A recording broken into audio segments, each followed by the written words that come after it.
الأهلي بعد مباراة كبيرة ونتيجة إيجابية في بريتوريا في ملعب صن داونز يعود إلى القاهرة لمباراة أخرى كبيرة أمام العملاق الجنوب أفريقي صن داونز في ملعبه ووسط جمهوره. مارسيل كولر وبعد شوية نتائج سلبية في الفترة الأخيرة قبل مباراة صن داونز يعود إلى استاد القاهرة في فرصة كبيرة قوي لمصالحة جمهوره أمام صن داونز. حلقة النهاردة حلقة كبيرة، حلقة مليانة فنيات، حلقة مليانة تكتيك، ازاي نقدر نفوز على صن داونز في ملعبنا، ازاي نقدر نقفل على مفاتيح صن داونز كلها. تابعني يلا.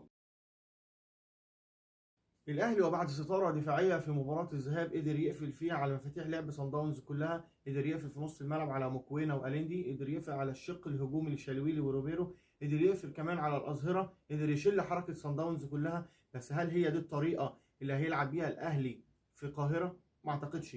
الاهلي طبعا هيتخلى عن حذره الدفاعي هنا في القاهره، مش هيلعب طبعا بخمس مدافعين زي ما عمل في صن داونز، بالعكس احنا هنا هنلعب بطريقتنا المعتاده، احنا في وسط ملعبنا وفي وسط جمهورنا. فاعتقد مارسيل كولر هيبدا بتشكيلته المعتاده وهي 4-2-3-1.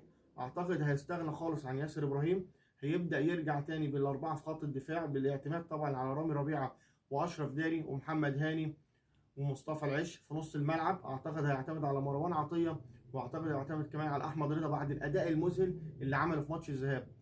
اكيد والمؤكد ان هو هيبدا كمان ببن شرقي، اكيد كمان امام عاشور، وده طبعا الورقه الاهم في تشكيله الاهلي. اعتقد كمان في مفاضله بين حسين الشحات وكمان بين طاهر محمد طاهر. فلو جيت انت خدت رايي بين طاهر محمد طاهر وحسين الشحات، فانا بكل ثقه هقول لك طاهر محمد طاهر، وده طبعا بسبب الاداء الكبير اللي عمله طاهر محمد طاهر في ماتش الذهاب، وان هو كمان قدر يقفل على الباك الشمال موديبا ويشيل حركته خالص، لا وكمان قدر يعمل عليه هجمات ويستغل الثغره الدفاعيه اللي هي خاصه بتكون ورا ظاهرين في صن داونز سواء مضاو او موديبا. مارسيل كولر هيعتمد في الهجوم طبعا على جراديشار، وبصراحه جراديشار ده فرده تقيله قوي سواء تكتيكيا او لعيب كوره، هو فعلا لعيب كوير، لعيب تقدر تقول عليه لعيب كوره متاسس صح. انا اول مره اشوف لاعب اجنبي جوه الاهلي بالكواليتي بتاع جراديشار دي. الاهلي لازم يبدا المباراه ضاغط من اول دقيقه، لازم يضغط على دفاع صن داونز، لان صن داونز بيعتمد اعتماد كبير على بناء الكره من الخلف، فانت لازم تبدا على دفاع صن داونز من اول دقيقه ضاغط. كمان لازم تقفل على مفاتيح لعب صن داونز خاصه اليند في نص الملعب، وزي ما قلنا ان اليند ده هو ساحر صن داونز، هو اللي قادر ينقل الكوره من الدفاع للهجوم في لحظه واحده. كمان العمق الدفاعي للنادي الاهلي مهم جدا، انت قدرت في مباراه الذهاب في ثلاثه مدافعين تحصر شالويلي في وسط مدافعينك فتشيل حركته فيتبدل بدري بدري فيريح دفاع الاهلي. وزي ما قلنا برضو في الفيديو اللي فات ان اظهره صن داونز مهمه وخطيره جدا هجوميا، الا انهم في كوارث دفاعيه وخاصه الباك اليمين مضاو. وتعالى كده اوريك اهم ثغرات الباك اليمين مضاو والفدادين اللي بيسيبها وراه واللي لازم اشرف بن شرقي يستغلها. بص معايا هنا في الكرة دي والمساحة اللي في ظهر مضاو كانت عاملة ازاي، لو مروان عطية كان قدر يرفع وشه للملعب كان وضع طاهر محمد طاهر انفراد. بص هنا كمان الكرة دي وتخيل علي معلول مكان مصطفى العش.